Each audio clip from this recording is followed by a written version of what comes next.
imposing-looking woman who produced the impression of narrow-mindedness as well as that of kindliness and trustworthiness.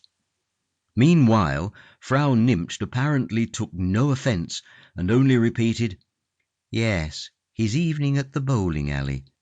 But what I was going to say was that Dor's hat really will not do any longer. It is all threadbare and really disgraceful. You ought to take it away from him and put another in its place.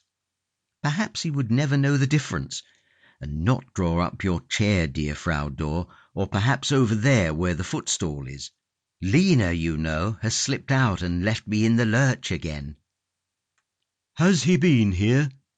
"Of course he has, and they have both gone a little way towards Wilmersdorf.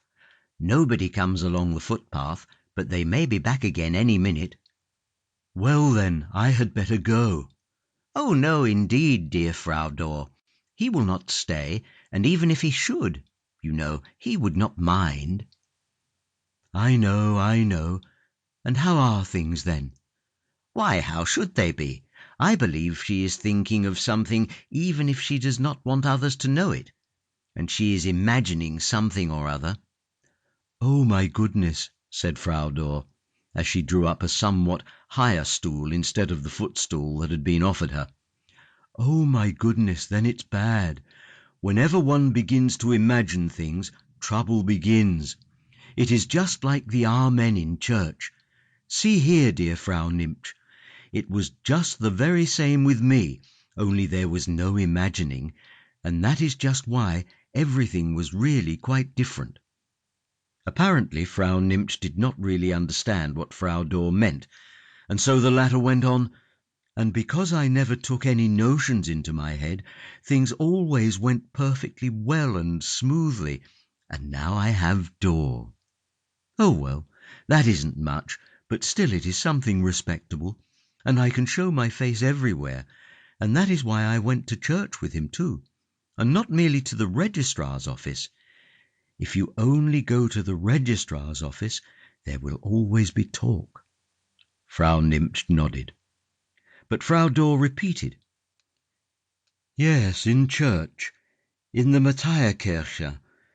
But this is what I was really going to say. Don't you see, my dear Frau Nimptsch, I was really taller and more pleasing than Lena, and if I was not prettier, for that is something one can never rightly know and tastes differ so, yet my figure was stouter and a great many like that. Yes, so much is certain, but even if I was, as you might say, more solid and weighed more, and there was a something about me, well, yes, there was something about me, yet I was always very innocent, almost simple, and as to him, my Count with his 50 years on his shoulders, well, he was very simple too, and always very gay, and would never behave properly.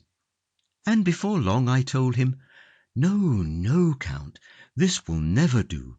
I can't allow anything like this.' And old people are always like that. I will only say, dear Frau Nimptsch, you can't imagine anything of the sort.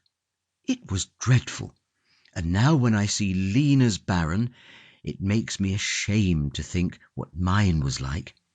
And now, as to Lena herself, my lord, of course she isn't exactly an angel, but she is neat and industrious and knows how to do everything, and loves order and practical things. And don't you see, Frau Nimptsch, that is just the sad part of it. These flyabouts that are here today and there tomorrow, well, they never come to grief. They always fall on their feet like a cat. But such a good child who takes everything seriously and does everything for the sake of love, that is bad. Or perhaps it may not be so bad. You only adopted her, and she is not your own flesh and blood, and perhaps she is a princess or something like that." At this conjecture Frau Nimptsch shook her head and looked as if she were about to answer.